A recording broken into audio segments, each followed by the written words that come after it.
भगवान कुछ मानेगा उसका? ఇలాంటి భ్రష్టాచారులుగా మనం కపటులుగా ఉండి భగవంతుడి దగ్గరికి వెళ్తే భగవంతుడు మనం కనికరిస్తాడా? वो बोलता है घूस देने वाले की एक बहुत बड़ी लाइन लगाई मेरे पास, और यहाँ नहीं रहना है, वो भगवान भाग जाता है मंदिर से। ఆయన ముందు ఇలా కోరికలు కోరుతూ నీ కానుకలు ఇస్తాలనేటువంటి పెద్ద పెద్ద క్యూ లైన్లను చూస్తే భగవంతుడు అక్కడ ఉండాలి, వాకు నుంచి పారిపోతాడు. सारे भ्रष्टाचारी बैठे, మనమంతా ఇక్కడ కూర్చున్న వాళ్ళంతా కూడా భ్రష్టాచారులమే, भगवंतों को मांगने वाले, భగవంతుని అడుక్కునే వాళ్ళం. भगवंत को न देने वाले। అప్పుడు భగవంతుడు ఇవ్వడు. देखिए చూడండి, भगवंत के दो रूप है, एक है निर्गुण निराकार, जो हम मंदिर में खोजते नहीं मिला, अभी तक नहीं मिला, मिलेगा भी नहीं। భగవంతుడి యొక్క రెండు రూపాలు, ఒకటి నిరాకార నిర్గుణుడు, ఆయనకు ఆకారం లేదు. మనం ఆలయాల్లోకి వెళ్ళి ఆయన ముందు జాగిల పడితే అక్కడ ఆయనకు దొరకడు, ఆయన అక్కడ నుంచి పారిపోతాడు. और दूसरा रूप है सगुण साकार, वो साक्षात प्रकृति। రెండో రూపం సద్గుణ సహాకర, సాక్షాత్తు ప్రకృతి రూపం. దీనికైతే చప్పట్లు కొట్టాలి. గొప్ప అంటే మన కళ్ళ ముందు ఉండేటువంటి భగవంతుని మనం చూడటం లేదు, ఎక్కడో ఎక్కుతున్నాం. అద్భుతమైన प्रकृति की निर्मिति भगवंत ने करोड़ों साल पहले की। ప్రకృతి యొక్క నిర్మాణం భగవంతుడు కొన్ని కోటాను కోట్ల సంవత్సరాల క్రితమే నిర్మాణం చేశాడు. बाद में मानव को भेजा, ఆ తర్వాతే మనిషిని పంపించాడు. इसका मतलब है प्रकृति की निर्मिति मानव ने नहीं की, भगवंत ने की। దీని అర్థం ఏంటంటే ప్రకృతి యొక్క నిర్మాణం మనిషి చేయలేదు, భగవంతుడు చేశాడు. साक्षात ये प्रकृति ईश्वर का सगुण साकार रूप है। సాక్షాత్తు మన ముందున్నటువంటి ఈ ప్రకృతి అంటే భగవంతుని యొక్క సద్గుణ సాకార రూపమే. अगर ईश्वर को जानना चाहते तो प्रकृति को जानना है। నిజంగా మీరంతా కూడా భగవంతుని తెలుసుకోవాలనుకుంటే ప్రకృతి గురించి తెలుసుకోండి. प्रकृति भगवंत का संविधान है, कॉन्स्टिट्यूशन है। ప్రకృతి భగవంతుని యొక్క రాజ్యాంగం, సంవిధానం. इसका मतलब है प्रकृति को खड़ा करना, उसकी सुरक्षा करना, यही पूजा है, वही पाठ है, वही श्रद्धा है, वही धर्म है। దీని అర్థము ప్రకృతిని కాపాడము, ప్రకృతితో పాటు మన జీవనాన్ని మలుచుకోవడము, ఇదే నిజంగా భగవంతుని పట్ల మనకు ఉండేటువంటి శ్రద్ధ కానీ భక్తి కానీ పరమార్థం కూడా ప్రకృతిని మనం పరిరక్షణ చేసుకోవడం. यहाँ का एक एक पेड़ भगवंत है। మన కళ్ళ ముందు కనపడే అన్ని కూడా ఒక్కొక్క మొక్క భగవంతుని యొక్క స్వరూపమే, భగవంతుడే. ఏ శబ్దకు వేడి కర్తా హై, వృక్షేభ్యో హరికేశేభ్యో. Don't it? इसका अर्थ है अगर हमें भगवंत को जानना है, पहले प्रकृति को जानना है। మనం నిజంగా భగవంతుని తెలుసుకోవాలంటే ముందు ప్రకృతిని తెలుసుకోవాలి. और प्रकृति को जानने के लिए, भगवंत को जानने के लिए हम यहाँ आए। ఆ ప్రకృతిని తెలుసుకోవడానికి, ఆ భగవంతుని కలుసుకోవడానికి మాత్రమే మనం ఇక్కడికి వచ్చాం. साथियों, మిత్రులారా, प्रकृति माने घने जंगल। ప్రకృతి అంటే దట్టమైన అడవులు. आप घने जंगल में जाइए, మీరు దట్టమైన అడవులకు వెళ్ళి చూడండి. विशाल का पेड़ अनगिनत फलों से लदा हुआ, చాలా పెద్ద పెద్ద వృక్షాలు మీరు లెక్కించలేనటువంటి ఫలాలతో కాయలతో నిండి ఉంటాయి. बिना मानवीय सहायता, बिना मानवीय अस्तित्व खड़ा है। మానవుని యొక్క సహాయ సహకారాలు ఏమి లేకుండానే అక్కడ నిలబడి అలాంటి ఫలాన్ని ఇస్తున్నాయి. जंगल के किसी भी पेड़ पौधे का कोई भी पत्ता तोड़े, అడవిలో ఉన్నటువంటి ఏ చెట్టుదైనా ఏ మొక్కదైనా మీరు ఒక ఆకుని తుంచి చూడండి, పరీక్ష చేయండి. cut down any leaf of any plant in the forest and investigate about it. మీరు అడవిలోని ఏ మొక్కకైనా ఏ చెట్టుదైనా ఒక ఆకుని తెంచి దాన్ని ఇన్వెస్టిగేషన్ మీరు పరిశోధన చేస్తే There is no any deficiency of any nutrient in the plant body.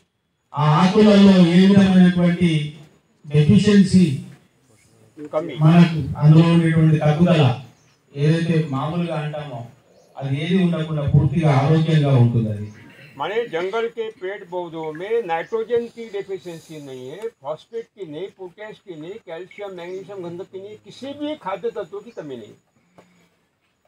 దీని అర్థము అడవిలోని చెట్ల ఆకులలో కాల్షియం, మ్యాంగనీస్, ఫాస్ఫేట్, పొటాషియం ఇన్ని రకాల ఉన్నటువంటి ఏదైతే ఖాద్య తత్వం ఆకులలో ఉండాలో దాంట్లో ఏ విధమైనటువంటి తగ్గుదల అనేది ఉండదు. अगर जंगल के पेड़ पौधों में किसी भी खाद्य तत्वों की कमी नहीं है, there is no deficiency of any nutrient in the plant body in the forest, किसने दिया है? ఎప్పుడైతే ఆ మొక్కల ఆకులలో పూర్తిగా ఆరోగ్యం ఉందో, అన్ని రకాలైనటువంటి ఖనిజాలతో అలరారుతుందో, పచ్చగా హరితంగా ఉంటుందో, దానికి అలాంటి బలమైన ఆహారాన్ని ఎవరు ఇచ్చాడు? घने जंगल में मानव भी नहीं है, लेकिन अनगिनत फल है. అలాంటి దట్టమైన అడవిలో మనుషులు కూడా లేరు, కానీ వాటికి అన్ని ఫలాలు ఎట్లా వచ్చాయి? और ये सारे कृषि वैज्ञानिक बोल रहे हैं कि जंगल अपने पेड़ पौधों को वृद्धि विकास के लिए खाद डालना ही पड़ता है, खाद डालना ही पड़ता है. जंगल में कोई खाद नहीं, अनगिनत फल है. ఇప్పుడు ఉన్నటువంటి శాస్త్ర విజ్ఞానులందరూ మొక్కల ఎదుగుదల కోసం, ఫలాల కోసం, అధిక దిగుబడుల కోసం ఎరువులు వేయాలి అని చెప్తారు. మరి అడవుల్లో ఎవడేస్తున్నాడు ఎరువులు? इसका मतलब है सारे कृषि वैज्ञानिक झूठ बोल रहे हैं, गुमराह कर रहे, देश को बर्बाद कर रहे. దీని అర్థం ఈ విజ్ఞానులు వాళ్ళు చెప్పుకునే వీళ్ళంతా కూడా దేశానికి అబద్ధం చెప్తున్నారు, మోసం చెప్తున్నారు. ये जो अगर जंगल के पेड़ पौधों में किसी भी खाद्य तत्वों की कमी नहीं है, there is no deficiency of any nutrient in the plant body in the forest, but all these nutrients are getting available without any human existence and existence. That means taken from the soil. వాటికి కావాల్సినటువంటి ఖాద్యతత్వాన్ని ఏ లక్షణాలు అన్ని ఉండాలో, manganese, potassium, ఏదైతే గురువు గారు చెప్పారో అవన్నీ ఉండాలో, అవన్నీ మనుషులు లేకపోయినా కూడా వాటికి అందుతున్నాయి. ఎక్కడి నుంచి అందుతున్నాయి అంటే ఈ మట్టి ద్వారా అందుతున్నాయి. अगर मिट्टी में नहीं होती तो वहाँ डेफिशिएंसी होती, लेकिन डेफिशिएंसी इसका मतलब है मिट्टी में है, मिट्टी अन्नपूर्णा है. ముందంతా కూడా మట్టిలో ఉంది, మట్టిలో నుంచి అది ఆహారాన్ని తీసుకుంటుంది కనుక దానికి కావాల్సినటువంటి పోషక తత్వాలన్నీ కూడా మట్టి అందిస్తుంది కనుక మట్టి ఇప్పుడు ఏంటి? మట్టి అన్నపూర్ణాదేవి. इसका मतलब है भूमि अन्नपूर्णा है. पेड़ पौधों के वृद्धि विकास के लिए जो भी खाद्य तत्व चाहिए वो पृथ्वी महासागर है, मिट्टी महासागर है, भूमि महासागर है. దీని అర్థము మట్టి అన్నపూర్ణాదేవి. ఏది కావాలన్నా అడవిలో ఉన్నటువంటి ప్రతి మొక్కకి, వృక్షానికి కావాల్సినటువంటి ఖాద్య తత్వాలన్నింటినీ కూడా తాను స్వీకరించి దానికి అందిస్తుంది. అంటే लेकिन मिट्टी में जो खाद्य तत्व है, మట్టిలో ఏదైతే ఖాద్య తత్వాలు ఉన్నాయో वो पके हुए नहीं है, అవి పండి ఉన్నాయి కావు, वो कच्चे है. అవి కాయలుగా ఉన్నాయి, దానికి అందించలేదు, నేరుగా ఆహారంగా అందించలేదు మట్టి. ये पेड़ पौधों के जड़ों को पका हुआ भोजन चाहिए, कच्चा भोजन नहीं चाहिए. ఈ మొక్కల యొక్క వేర్లకి పండినటువంటి ఆహారం కావాలి, కానీ పచ్చి ఆహారం కాదు, నేరుగా అది స్వీకరించలేదు మట్టి నుండి. ये पकाने का कॉन्ट्रैक्ट ठेका ईश्वर ने किसको दिया? सूक्ष्म जीवाणु को दिया. ఈ మొక్కల వేర్లకి కావాల్సి పండినటువంటి ఆహారాన్ని అందించేటువంటి శక్తిని భగవంతుడు ఈ యొక్క సూక్ష్మ జీవులకి అందించాడు. और ये सूक्ष्म जीवाणु को पकाने वाले कुक को, माता को, भगिनी को भूमि में भेजने का काम ठेका दो को दिया, देश वाले आओ, लोकल काउ और वानपामु. ఈ సూక్ష్మ క్రిములు ఏవైతే సూక్ష్మ అణువులు ఉన్నాయో, జీవులు ఉన్నాయో, ఈ ఆహారాన్ని వండి తల్లిలాగా ఆ వేర్లకు తినిపించేటువంటి కార్యక్రమాన్ని ఇయ్యడానికి మళ్ళీ వీటికి ఆహారం కావాలి కనుక ఆ ఆహారాన్ని అందించే పనిని భగవంతుడు రెండు జీవులకు ఇచ్చాడు. ఒకటి దేశవాళీ ఆవు, రెండోది వానపాము. और जो जीवाणु ये पकाने का काम करता है और पेड़ पौधों को सभी खाद्य उपलब्ध करता है, अनगिनत फल देता है, अगर वो जीवाणु जिंदा रहेंगे तो लोग खाद कैसे खरीदेंगे? ఈ జీవాణువులు ఎప్పుడైతే వాటికి ఆహారాన్ని అందించేటువంటి ఈ వండి పెట్టేటువంటి పనిని స్వీకరించి అందిస్తున్నాయో, వాటికి వీటి ద్వారా, ఈ దేశవాళీ ఆవు, వానపాము ద్వారా వచ్చేటువంటి దాన్ని అందించేటువంటి ప్రక్రియని భగవంతుడు వాటికి అప్పచెప్పాడు. तो ये जीवाणु ही खत्म होना चाहिए ताकि लोग रासायनिक खाद खरीदे, कंपोस्ट खरीदे, वर्मी कंपोस्ट खरीदे, देशी वाली गाय का खाद खरीदे और सारा पैसा किसान के जेब में से ये जो लूटर हुए लुटेरे उनके जेब में दिए. ఎప్పుడైతే ఈ బృహత్తరమైనటువంటి కార్యాన్ని, వండి పెట్టేటువంటి కార్యాన్ని జీవాణువులకు భగవంతుడు ఇచ్చాడో, ఆ సూక్ష్మ జీవులనే మనం లేకుండా చేస్తే వాటికి ఆహారాన్ని ఎవడిస్తాడు? इसीलिए रासायनिक खाद कृषि वैज्ञानिकों ने भेजे है ताकि रासायनिक खाद, कीटनाशक दवा जो जहर है वो जहर से जीवाणु मर जाए, पकाने वाली माँ मर जाए, पकाने वाली माता मर जाए, बहन मर जाए और ये हॉटल हो जाए खाना खाने के लिए। ఎప్పుడైతే ఆ సూక్ష్మ క్రిములను లేకుండా చేసేసి మనం రసాయనిక ఎరువుల్ని వీటన్నిటిని వాడుతున్నామో అప్పుడు ఈ మొక్కలకి ఆహారాన్ని ఎవడందించాలి? అవి లేకుండా చేస్తే రసాయనిక ఎరువులు వేయడం వల్ల ఈ తల్లులు ఇంట్లో వండేటువంటి తల్లులు అంటే మొక్కకి వంట వండేటువంటి తల్లులు చెల్లెళ్ళు కనుక లేకపోతే వీడే ఎక్కడ తినాలి? ఏదో బయట హోటళ్లలో తినాలి. అలాంటి పరిస్థితి. इसका अर्थ है कि भगवंत ने सूक्ष्म जीवाणु को ठेका दिया है, सूक्ष्म जीवाणु पकाने के लिए भेजे, सूक्ष्म जीवाणु भूमि में जाए इसके लिए देशी आऊ और वानपामु की निर्मित की है। तो दोनों को संभालना हमारा धर्म है, आध्यात्म है। దీని అర్థం ఏంటంటే ఈ యొక్క సృష్టి ప్రకృతిని రక్షించడానికి వాటికి ఆహారాన్ని అందించడానికి భగవంతుడు ఈ సూక్ష్మ జీవాణులను సృష్టిస్తే ఆ జీవాణులకు కావాల్సిన ఆహారాన్ని ఇవ్వడానికి మళ్ళీ భగవంతుడు 2 ప్రాణుల్ని సృష్టిస్తే అది దేశీ ఆవులాగా మరొకటి వానపాములాగా మరి వాటిని రక్షించాల్సినటువంటి బాధ్యత మనది కదా. అదే కదా నిజమైనటువంటి ధర్మము. మానవుని యొక్క ధర్మం ఏంటంటే వాటిని రక్షించుకోవడం. ये सूक्ष्म जीवाणु ईश्वर के देवदूत है, they the angels of the God.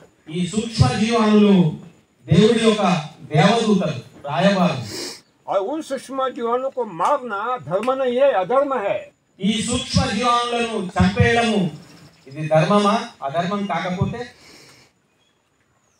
अधर्म है, అధర్మం है, धर्म नहीं है। ధర్మం కానే కాదు, ఇది పూర్తిగా అధర్మం. इसका मतलब है जो रासायनिक खेती करते हैं, ऑर्गेनिक खेती करते हैं, जीवाणु को मारते हैं, वो धर्म नहीं का पालन करते, वो अधर्मी है। దీని అర్థం ఎవరైతే రసాయనిక వ్యవసాయాన్ని చేస్తున్నారో, క్రిమి సంహారక మందుల్ని వాడుతూ ఎరువుల్ని వాడుతూ వ్యవసాయం చేస్తున్నారో వీళ్ళు ధర్మాన్ని నాశనం చేస్తున్న వాళ్ళు కాక మరి ధర్మాత్ములు ఎట్లా అవుతారు? वे नास्तिक है, पापी है। వీళ్ళు నాస్తికులు, పాపాత్ములు. कौन कौन पापी है? हाथ ऊपर करिए। ఏం కాదు, बहुत सारे पापी लोगों का सम्मेलन यहाँ हुआ। साथियों, మిత్రులారా, हमें धर्म की परिभाषा ही समझ में नहीं आई। అంటే మనం ధర్మం యొక్క అర్థాన్ని పరమార్థాన్ని ఇంకా తెలుసుకోలేకపోయాం. हमें आध्यात्म समझ में नहीं आया। ఆధ్యాత్మిక అంటే ఏంటో మనం ఇంకా అర్థం చేసుకోలేకపోయాం. अगर आपको आध्यात्म जानना है, धर्म जानना है, तो ये हमारे सामने ईश्वर खड़ा है। నిజంగా మీకు ధర్మాన్ని, ఆధ్యాత్మికతని, భగవంతుని తత్వాన్ని తెలుసుకోవాలనుకుంటే మన ముందున్నటువంటి ఈ ప్రకృతిని చూస్తూ ఉండండి. तो इसलिए आज हम दोपहर को 4 बजे तक पहले अभी यहाँ से निकलेंगे, इस सारा जो विजय राम जी ने यहाँ खड़ा कर दिया है उसको देखना है। అందుకని ఈరోజు మనం సాయంత్రం 4 గంటల వరకు విజయరామ్ గారు నిర్మాణం చేసినటువంటి ఈ అద్భుతమైనటువంటి సుభాష్ పాలేకర్ కృషి విధానం వ్యవసాయ క్షేత్రాన్ని మనం సందర్శిద్దాం, తెలుసుకునే ప్రయత్నం చేద్దాం. देखते समय किसी भी पेड़ पौधे का कोई भी फल तोड़ना नहीं। చూసేప్పుడు మీరందరూ కూడా దూరం నుంచి చూడండి. ఆ మొక్కలకు ఉన్నటువంటి ఫలాలని కానీ పూలని కానీ చిన్న మొక్కలైతే మీ కాలు కింద పడకుండా జాగ్రత్త వహించండి. फल तोड़ना नहीं, लेकिन खाना है। పండ్లు తెంపకూడదు కానీ తినాలి, వారు ఇస్తారు. आंखों से खाना है, जीवा से खाना है। కళ్ళతో తినాలి. నష్టం కలగకూడదు కనుక మీరు కళ్ళతో చూస్తూ ఆనందంగా వాటిని ఆస్వాదించండి. 2 प्रकार के मानव होते हैं। 2 రకాల మనుషులు ఉంటారు. एक बोलता है मुझे क्या मिलेगा, ఒకడంటాడు నాకేం మిగులుతుంది, నాకేం వస్తుంది. कितना भी मिले समाधान नहीं। ఎంత దొరికినా కూడా తృప్తి అనేది లేదు వానికి. 2 गाड़ी है तो और 4 गाड़ी चाहिए, 2 కార్లు ఉంటే ఇంకొక 4 కార్లు 2 కావాలనేటువంటి मकान ఆశ. है और मकान चाहिए। 2 ఇల్లు ఉంటే ఇంకొక 4 ఇల్లు కావాలనేటువంటి ఆశ. चावल तो खाता है, पैसा भी खाता है, వాడు అన్నం తింటుంటాడు, దాంతో పాటు డబ్బులు కూడా తింటుంటాడు. और घर में नोटों के बंडल मिलते हैं। వాడి ఇళ్లలో చూస్తే నోట్ల కట్టలు రాసులుగా పోసి ఉంటాయి. इसका मतलब है मुझे क्या मिलेगा। దీని అర్థం నాకేమి వస్తుంది అనేటువంటి ఆలోచన. ये रावण है, राक्षस है। వాళ్ళంతా రావణులు, రాక్షసులు. लेकिन मैं समाज को क्या दे सकता हूँ, కానీ నేను సమాజానికి ఏమి ఇవ్వగలుగుతాను అనేటువంటి ఆలోచన. अगर भगवान ने मुझे भेजा है तो समाज की सेवा के लिए भेजा है. मैं मेरी सेवा समाज को कैसे अर्पित कर सकता हूँ? భగవంతుడు నన్ను మనిషిగా లోకంలోకి పంపించాడు అంటే నేను సేవ చేయడం కోసమే నన్ను పంపించాడు. ऐसे संत महात्मा इस हमारे पृथ्वी पर ईश्वर ने भेजे. అలాంటి మహనీయులని, ఋషులని, మునులని, ఎంతో మంది తాపసులని, గురువు లాంటి వాళ్ళని భగవంతుడు సృష్టి చేసి లోకంలోకి పంపించాడు. उनमें से हमारे विजयराम जी है. వాళ్ళలో మనం విజయరామ్ గారు ఉంటారు.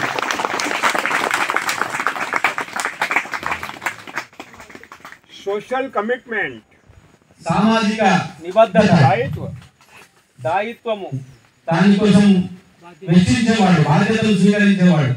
मेरे 4 शिविर किए विजयराम जी ने आंध्र प्रदेश में, तेलंगाना में. सारा पैसा इन्होंने खर्च किया है. 4 శిబిరాలు పెద్దవి. నా యొక్క 4 శిబిరాలని ఆంధ్రప్రదేశ్ లో, తెలంగాణలో నిర్వహించారు. దానికి అయినటువంటి మొత్తం ఖర్చును తను మాత్రమే భరించాడు. देश पापी पाखंडियों से नहीं चलता. దేశము పాపులతోని, మూర్ఖులతోని నడవదు. देश ऐसे पुण्यवान लोगों से चलता है. దేశం ఇలాంటి పుణ్యాత్ములతో నడుస్తుంది. तो अभी विजयराम जी ने इस सब खड़े करने के पीछे जो प्रेरणा है उसके बारे में विस्तार से आपको बताया है. अभी हम भोजन के पहले सारा देखेंगे क्या विविधता है. देखिए, प्रकृति में विविधता होती है. केवल नारियल नहीं होते. విజయరామ్ గారు ఇదంతా నిర్మాణం చేసి గొప్పగా నిర్మాణం చేశాడు. మధ్యాహ్నం భోజనం వరకు మనం ఇదంతా చూసి భోజనాన్ని స్వీకరించిన తర్వాత మళ్ళీ దాని యొక్క ప్రేరణ వారి నోటి ద్వారా విందాం. అయితే ప్రకృతిలో ఎంత వైవిధ్యం ఉందో చూడండి. ఆ వైవిధ్యం ఎలా భగవంతుడు సృష్టించాడో మనం తెలుసుకునే ప్రయత్నం చేద్దాం. पंचस्तरीय बागवानी भगवंत ने खड़ी कर दे जंगल के माध्यम से. 5 అంచెల విధానం లాంటిది భగవంతుడు ఒక అడవి రూపంలో అన్ని రకాల చెట్లు ఒకదానికొకటి సహకరించుకుంటూ ఉండే విధంగా భగవంతుడి యొక్క సృష్టి ఎట్లా అయితే జరిగిందో అలాంటిది మన 5 అంచెల విధానం. विशालकाय वृक्ष, ये huge tree, చాలా ఆకారంలో పెద్దగా పెరిగేటువంటి వృక్షాలు, उसके नीचे पेड़, దాని కింద ఉండేటువంటి మరి చిన్న చిన్న మొక్కలు, उसके नीचे बुश, झाड़ी, దాని కింద ఉండేటువంటి పొదలు, उसके नीचे पौधे, దాని కింద చిన్న చిన్న మొక్కలు, और भूमि के सतह पर फैलने वाली बेल, vines. On the surface of the soil, the people. వీటి కింద మళ్ళీ పాకేటువంటి లతలు, తీగలు, వృక్షాలు, पेड़, దాని కింద చెట్లు, बुश, మళ్ళీ పొదలు, झाड़ी, नो पौधोलू, झाड़ी, బుషెస్ కు పొదలు, पौधोलू बोलते हैं. पौधा. प्लांट को क्या बोलते हैं? మొక్క, मोक्कालू, పొదల కింద మొక్కలు, and తీగలు, टीगलू, క్రీపర్స్, తీగలు ఇవన్నీ సృష్టి చేశాడు భగవంతుడు. इसकी रचना का कारण है, ఈ సృష్టి రచనకు ఒక కారణం ఉంది. उसके पीछे विज्ञान है और स्पिरिचुअलिटी है. దాని వెనకాల ఒక విజ్ఞానం ఉంది, ఒక ఆధ్యాత్మికత ఉంది. कोई भी पेड़ पौधे का हरा पत्ता, ఏ మొక్కదైనా పచ్చటి ఆకుని చూడండి, दिन भर प्रकाश संश्लेषण क्रिया के माध्यम से, फोटोसिंथेसिस के माध्यम से खाद्य पकाता है. ఒక ఆకు రోజంతా కూడా సూర్యరశ్మి ద్వారా కిరణజన్య సంయోగక క్రియ అనేటువంటి విధానం ద్వారా ఆహారాన్ని తయారు చేస్తుంది. 1 वर्ग फीट पत्ता एक दिन में, ఒక స్క్వేర్ ఫీట్ ఆకులు ఒక రోజులో सूरज के रोशनी में से 12.5 किलो कैलोरी सौर ऊर्जा संग्रहित करता है. సూర్య కిరణాల ద్వారా 12.5% 12.5 किलो క్యాలరీలని ऊर्जा, सौर ऊर्जा सूर्य शक्ति संग्रहित करता है, తీసుకుంటుంది. और हवा से कार्बन डाइऑक्साइड लेता है. అలాగే గాలి నుండి కార్బన్ డయాక్సైడ్ స్వీకరిస్తుంది. भूमि में से पानी लेता है. భూమి లోపల నుంచి నీటిని స్వీకరిస్తుంది, खनिज लेता है అందులో నుంచి ఖనిజ తత్వాలను తీసుకుంటుంది. और जो खाद्य निर्मित करता है, దాని యొక్క ఖాద్య నిర్మాణం జరుగుతుందో एक वर्ग फीट पत्ता स्क्वायर फीट एक दिन में 4.5 ग्राम खाद्य निर्मित करता है. ఒక 12.5 4.5 ग्राम 4.5 గ్రామ్స్ ఆహారాన్ని पर square feet area lip surface area 1 day. ఒక రోజులో ఒక స్క్వేర్ ఫీట్ ఏరియా నుంచి 12.5 square feet area, 4.5 grams. नहीं 1 स्क्वायर फीट 1 స్క్వేర్ ఫీట్ నుంచి 4.5 ఆహారాన్ని ఇచ్చేస్తుంది ग्राम ग्राम గ్రాములు. among these 4.5 gram food ఇందులో నుంచి 4.5 గ్రాముల ఆహారాన్ని we get 1.5 gram production of the wheat, rice, millet and all other pulses, all other plants. దాంట్లోకి వెళ్ళి 1.5% మనము రకరకాల పంటల ద్వారా మనం ఆహారంగా చేయగలుగుతున్నాం. Or 2.5 gram the production of the fruits and sugarcane. 2.5 మిగతా 2.5% ఫలాల ద్వారా, తర్వాత చెరుకు లాంటి వీటి ద్వారా ఆహారం sugar cane. Now the the plant has taken solar energy from the sun. అంటే ఇప్పుడు ఈ మొక్కలు సూర్యుని ద్వారా గ్రహిస్తున్నాయి. The sun has not sent any bill to you. దానికోసం భగవంతుడు మీకేమి మనందరికేమి బిల్లు పంపించడం లేదు, మీరు నెలకింత నా సూర్యశక్తిని వాడుకున్నారని. God free of cost. భగవంతుడు ఫ్రీగా అందించాడు అది. The leaves has taken carbon dioxide from the atmosphere. ఈ ఆకులు వాతావరణంలో నుంచి కార్బన్ డైఆక్సైడ్ ని సంగ్రహిస్తున్నాయి. Atmosphere does not send any bill to you. అట్లాగే చుట్టూ ఉన్నటువంటి వాతావరణం కూడా మనకేమి బిల్లులు పంపించదు ప్రతి నెల. Getting free of cost. అది కూడా ఫ్రీగానే ఉచితంగానే మనకు అందిస్తుంది. When monsoon come and give the rain, then our water reservoir are fulfilled with the water. Otherwise, no. ఎప్పుడైతే ఋతుపవనాలు వచ్చి మేఘాలు ఏర్పడి వర్షం ద్వారా మనకు నీరు అందుతుందో దానికి కూడా ఏ విధమైనటువంటి బిల్లుని మనకు భగవంతుడు పంపించాడు. When there is a severe drought, no rain, entire water resources are dry. ఎప్పుడైతే వర్షాలే లేకుండా ఒక సింగిల్ డ్రాప్ వర్షం కూడా లేనట్టయితే అది మొత్తం మనకు కరువులా మారిపోతుంది. That means water has been given by the only monsoon. దాని అర్థము ఈ నీరు కేవలం ఋతుపవనాల ద్వారా మాత్రమే, మేఘాల ద్వారా మాత్రమే మనకు అందుతుంది. Monsoon has not sent any bill to you. ఋతుపవనాలు కూడా మనకు ఏ విధమైనటువంటి బిల్లుని నెల ఋతుపవనాలు సీజన్ కు పంపించవు. Given free of cost. ఇవన్నీ కూడా ఉచితంగానే లభిస్తున్నాయి. That means దాని అర్థం please take the chair and sit down. అందరూ కూర్చోండి. Hmm.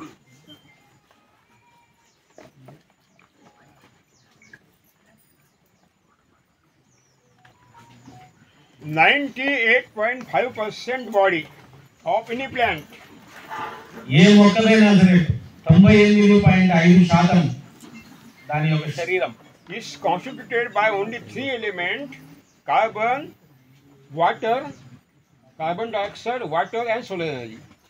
ఏ మొక్కని ఏ వృక్షాన్ని తీసుకున్నా దాంట్లో 98.5% మూడు విషయాలే ఉంటాయి. Given by the God free of cost. భగవంతుడు ఫ్రీగా ఇచ్చాడు. Carbon dioxide, Sunlight. సూర్యరశ్మి, ఈ మూడు ఇచ్చాడు. Rest of the 1.5% minerals taken through the soil by the plant. మిగిలిన 1.5% ఏదైతే ఉందో భూమిలో నుంచి మొక్కలు స్వీకరిస్తాయి. And these minerals are given available by microorganisms, capillary force and local wanapalm. ఈ 1.5% ఏదైతే మొక్కలకు వేల ద్వారా ఆహారంగా లభిస్తుందో వాటిని సూక్ష్మ క్రిములు వాటికి అందిస్తాయి. అవన్నీ కూడా వానపాముల ద్వారా, సూక్ష్మ క్రిముల ద్వారా అందించబడతాయి. By means of the excreta of the wanapalm. వానపాము Excreta. వానపాము యొక్క వ్యర్థాలు, వానపాము లోపల నుంచి తీసుకొచ్చినటువంటి ఆ వ్యర్థాల ద్వారా దీని ఆహారాన్ని స్వీకరిస్తుంది. In the excreta of the Vanapamu, 7 times more nitrogen than the soil, 9 times more phosphate than the soil, 11 times more potash than the soil. వానపాముల యొక్క వ్యర్థాలలో గురుగారు చెప్తున్న ఈ భూమి యొక్క మొక్కకు అందేటువంటి ఇవన్నీ కూడా 7 गुना ज्यादा नाइट्रोजन है. 7 సార్లు ఎక్కువ, 7 times ఎక్కువగా నైట్రోజన్ ఉంది. 9 times more 9% phosphate. 9 రెట్లు ఎక్కువగా, 11 times more potash. 11 టైంలు ఎక్కువగా పొటాష్ ఉంది. 6 times more calcium. 6 రెట్లు ఎక్కువగా పొటాష్ ఉంది. Calcium. కాల్షియం 6 రెట్లు ఎక్కువగా కాల్షియం ఉంది. 8 times more magnesium. 8 రెట్లు ఎక్కువగా మాగ్నీషియం ఉంది. 10 times more gandak, sulfur. 10 రెట్లు ఎక్కువగా గంధకం ఉంది అందులో. And all nutrients are in multiple quantity. అన్ని న్యూట్రియంట్స్ ఏవైతున్నాయో ఎన్నో రెట్లు అధిక శాతంలో ఈ యొక్క వానపాముల వ్యర్థాలలో ఉన్నాయి. That means Vanapamu has not sent any bill to you. దాని అర్థం వానపాములు కూడా మనకు ఏ bill పంపించవు. That means God has not given any role to human being in the development of the plant body. దీని అర్థం భగవంతుడు ఈ యొక్క వనస్పతుల యొక్క ఎదుగుదలలో, వాటి సంరక్షణలో మనుషుల యొక్క భూమిక ఏమీ లేదు. It is our ego that I am growing the plant, I am taking the production. It is 100% ego. ఇదంతా మన యొక్క అహంకారం. నేనే వృద్ధి చేస్తున్నాను, నా వల్లనే వృక్షాలు పెరుగుతున్నాయి, నా వల్లనే పంటలు వస్తున్నాయి. ఇది కేవలం మన యొక్క అహంకారం మాత్రమే. When we apply any chemical farming, organic farming, cow-based farming, that means you are integrating the God system. ఎప్పుడైతే మీరు రసాయనాల ద్వారా, ఆ ఎరువుల ద్వారా, ఆ ఖాద్యతత్వాల ద్వారా మీరు వ్యవసాయం చేస్తున్నారో అప్పుడు భగవంతుని యొక్క ఆదేశాన్ని మీరు పాటించడం లేదనే అర్థం. ईश्वर निर्मित प्रकृति में देशी गाय का गोबर का खाद नहीं है. భగవంతుడు సృష్టి చేసినటువంటి ప్రకృతిలో వాటి యొక్క ఎరువుగా ఆవు యొక్క ఎరువు లేదు అందులో. गो आधारित कृषि नहीं है. గోవు యొక్క ఆధారంగా జరిగే వ్యవసాయం అందులో లేదు. गो कृपा अमृतम नहीं है. గో కృపామృతం కూడా అందులో లేదు. वे डिकम्पोजर नहीं है. వెర్మీ కంపోస్ట్ లాంటివి కూడా లేవు. కంపోస్ట్ కూడా లేదు. वह कंपोस्ट नहीं, वर्मी कंपोस्ट नहीं है. కంపోస్ట్ లేదు అందులో, వర్మీ కంపోస్ట్ కూడా లేదు. रासायनिक खाद नहीं है. రసాయనాల యొక్క ఎరువులు లేనే లేవు. कुछ भी नहीं है. అందులో ఏమీ లేవు. अनगिनत फल है.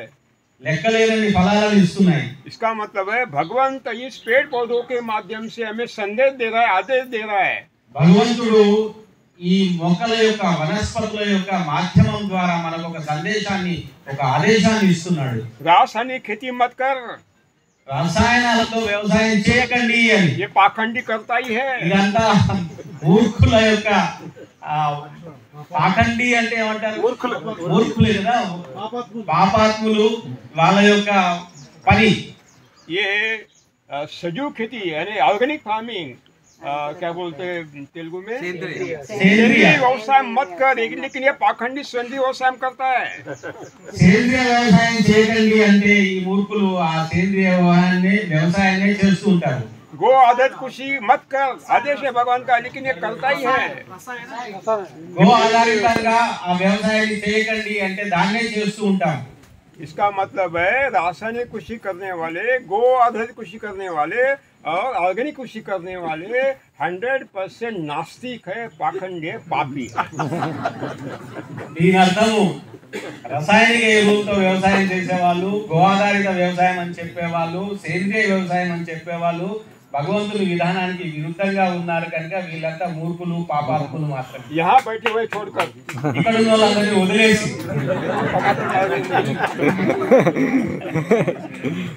इसका अर्थ है దీని అర్థము अगर हमें ईश्वर ने कोई भूमिका नहीं दी है, रोल नहीं दिया है, మనకు భగవంతుడు ఇందులో ఏ విధమైనటువంటి పాత్రని ఇవ్వలేదు. वो रोल देशी आऊ को दिया है, वानपाम को दिया है, सूक्ष्म जीवाणु को दिया है. ఆ భాగస్వామ్యాన్ని భగవంతుడు, దాని యొక్క పాత్రని, ప్రాముఖ్యతని దేశీ ఆవుకి ఇచ్చాడు, వానపాములకు ఇచ్చాడు.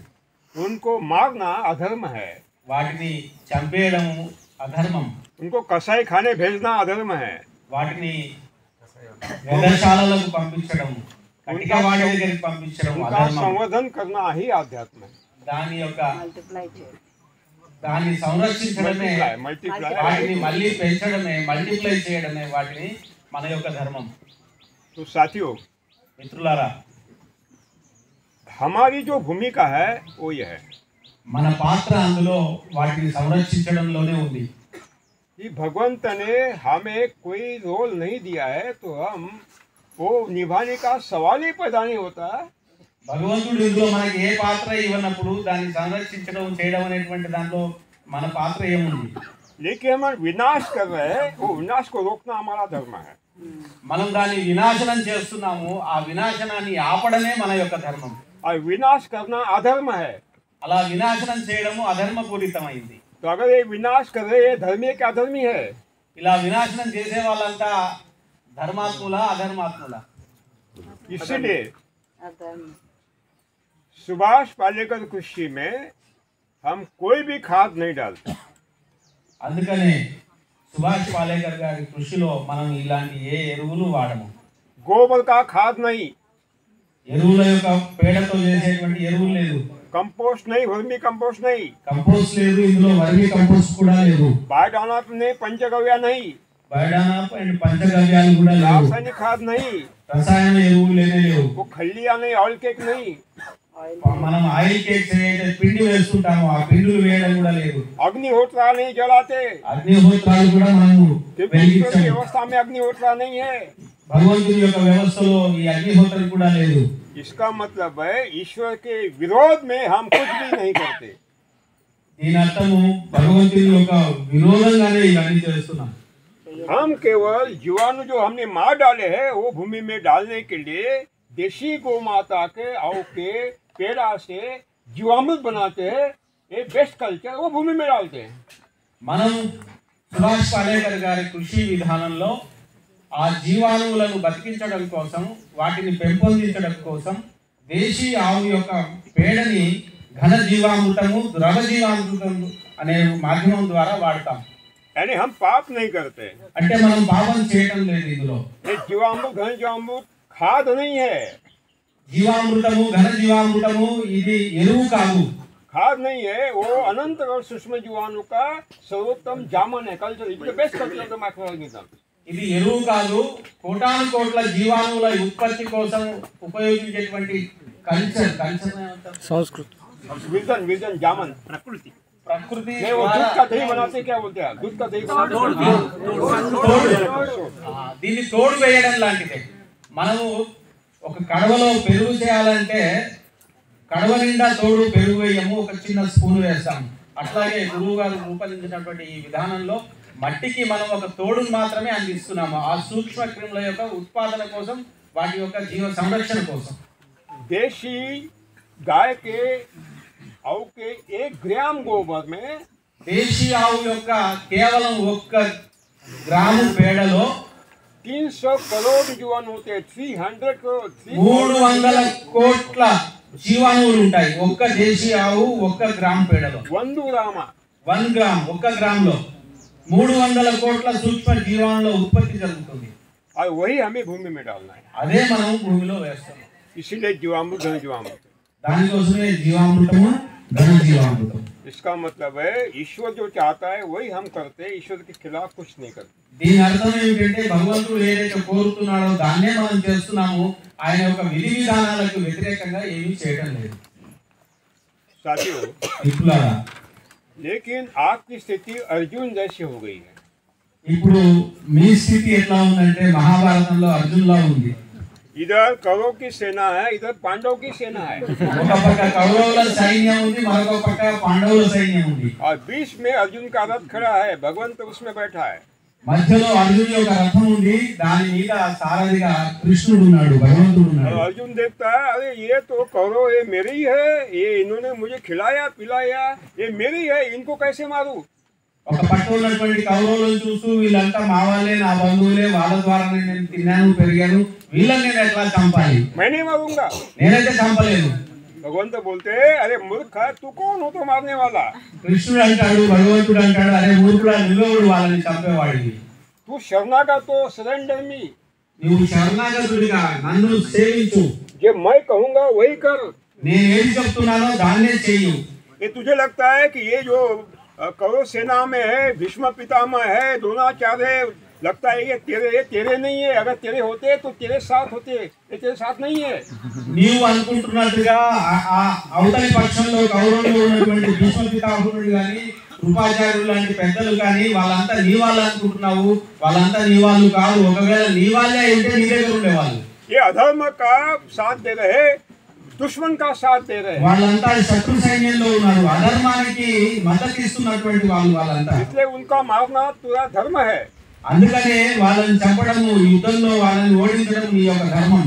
आपके सामने भी वही है, मैं रासायनिक खेती कर रहा हूँ, मैं कैसे बंद करूँ, ये ऑर्गेनिक कर रहा हूँ कैसे बंद करूँ, ये गोआधारित कर रहा हूँ कैसे बंद करूँ, आपके सामने अधर्म खड़ा है। धर्म మనందరి ముందర కూడా అధర్మం యొక్క సైన్యమే కనపడుతుంది। నేను ఆల్రెడీ రసాయనిక వ్యవసాయం చేస్తున్నాను, ఎట్లా మానేయాలి, సేంద్రియ వ్యవసాయం చేస్తున్నాను, ఎట్లా దీన్ని మానేయాలి అనేటువంటి ఒక సంశయంలో మనమంతా కూడా మునిగి ఉన్నాం। ये सारे आपके दुश्मन है, వీళ్ళన్నీ కూడా మన యొక్క శత్రువులే, इनको मारना ही है, వాళ్ళని తొలగించాల్సిందే। और भगवंती की सृष्टि को खड़े करना है। భగవంతుని యొక్క ఈ యొక్క సృష్టిని నిలబెట్టాల్సింది ఉంది। దానికి इसके लिए हाथ में बंदूक नहीं चाहिए, इसमें वेपन नहीं चाहिए, कुछ भी नहीं चाहिए।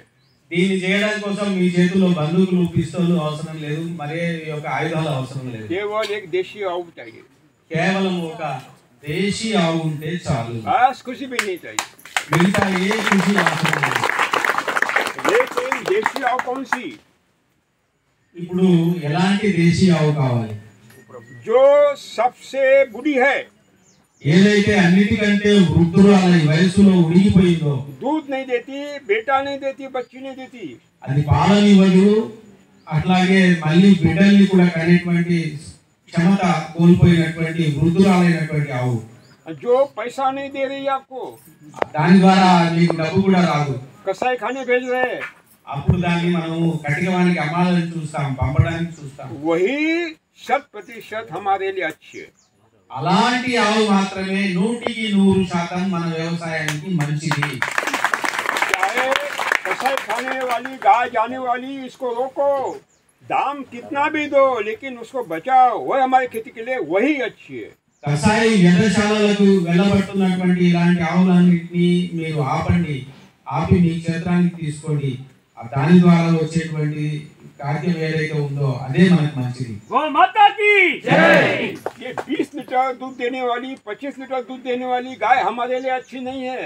ఈ 20 లీటర్లు, 25 లీటర్లు, 30 లీటర్లు పాలిచ్చేటువంటి ఆవులు మన వ్యవసాయానికి కోసం మంచిది కాదు। चाहे गिर हो, साहिवाल हो, थारपारक हो या रेड सिंधी हो, అది గిరైనా, రెడ్ సిద్ధి అయినా, తార్పార్కర్ అయినా, మరేదైనా, क्योंकि है भारतीय, అన్ని భారతీయ ఆవులే, భారతీయ సంతతే। लेकिन जब वो ज्यादा दूध देती है, కానీ ఎప్పుడైతే అవి ఎక్కువగా పాలని ఇస్తాయో, जो चारा खाती है, ఎక్కడి నుంచి అయితే దాన అది స్వీకరిస్తుందో, దాన తింటుందో, चारा खाने के बाद जो ऊर्जा मिलती है, ఆ దాన తినడం వల్ల ఏదైతే దానికి శక్తి పొందుతుందో, उसमें से ज्यादा ऊर्जा वो बच्चों को पालने के लिए, दूध निर्मित के लिए और दूध बनाने के लिए खर्च होती है। అందులోకి వెళ్ళి ఏదైతే అది దాన తినడం వల్ల ఈ శక్తిని పొందుతుందో, ఆ శక్తి పాలుగా మారి ఆ పాలు తన దూడ కోసం ఇవ్వాల్సి ఉందో దానికి వెళ్ళిపోతుంది, ఆ పాలలో వెళ్ళిపోతుంది। गोबर गौमूत्र विकास के लिए बहुत कम ऊर्जा मिलती है, बचती है। ఆ మన వ్యవసాయానికి ఇప్పుడు ఏదైతే జీవామృతం తయారు చేయడం కోసం ఆవు మూత్రం కావాలో దాంట్లో ఆ యొక్క లక్షణాలు, శక్తి చాలా తగ్గిపోతూ ఉంటుంది। लेकिन जो बूढ़ी गाय है दूध नहीं देती, ఏదైతే వృద్ధ ఆవు ఉందో అది పాలు ఇవ్వకుండా ఉంటుందో, బిడ్డల్ని కనుక जो चारा खाती है, सारी ऊर्जा ये गोबर गौमूत्र विकास के लिए खर्च करती है। అది ఏదైతే గడ్డి తినడం ద్వారా, ఆహారం తినడం ద్వారా మొత్తం శక్తిని పొందుతుందో అదంతా కూడా గోమూత్రం ద్వారా, గోమయం ద్వారా మొక్కలకు ఉపయుక్తం అవుతుంది। इसके लिए हमारे लिए ये देशी आऊ अच्छी है, ये बड़ी दूध देने वाली अच्छी नहीं। అందుకని మనకు దేశీ ఆవు మంచిది, దేశీ ఆవును ఉంచుకోవాలి, కానీ ఎక్కువగా పాలిచ్చే రకాలు కాదు। लेकिन देशी आऊ तो पालेंगे आप, लेकिन यहाँ बैठे हुए सारे विदेशी बैठे हैं, దేశీ ఆవునైతే మీరు పెంచుతారు, కానీ ఇక్కడ కూర్చున్న మనలో చాలా మంది విదేశీయులుగా ఉన్నారు. इनके कपड़े देखिए सारे विदेशी हैं। అందరి బట్టలు చూడండి, అన్ని విదేశాల్లో आप इनको देशी कैसे समझे? సో వీళ్ళను మనం దేశీయులుగా ఎట్లా అర్థం చేసుకుంటాం? इसका मतलब है इनको खुद को बदलना पड़ेगा। దాని అర్థం ఏంటంటే ముందు మనం మారాల్సి ఉంది. तो आप कहीं इधर आ सकते हैं आप, नहीं तो आप प्रवेश नहीं, हमारे पार्टी में आपको प्रवेश नहीं। అప్పుడు మాత్రమే మీరు ఇలాంటి రాగలుగుతారు, వాళ్ళకి మాత్రమే ఇక్కడ స్థానం ఉంది. ठीक है, అర్థమైందా? तो समझ में आ गया उद्देश्य? ఈ ఉద్దేశం అందరికి అర్థమైందా? अभी हमारे विजयराम जी दिशा निर्देश देंगे, आपको गाइडलाइन देंगे किस तरह जाना है, कैसे कैसे जाना है और कैसे आंखों से खाना है, हाथों से खाना है ना, और घूमते घूमते घूमते सारा देख के फिर खाना खाना है। क्या करना है? फिर 2 घंटे बैठेंगे और जितने सवाल पूछेंगे पूछे, हम आपको जवाब। ఇప్పుడు మనకు విజయరామ్ గారు మార్గనిర్దేశం చేస్తారు.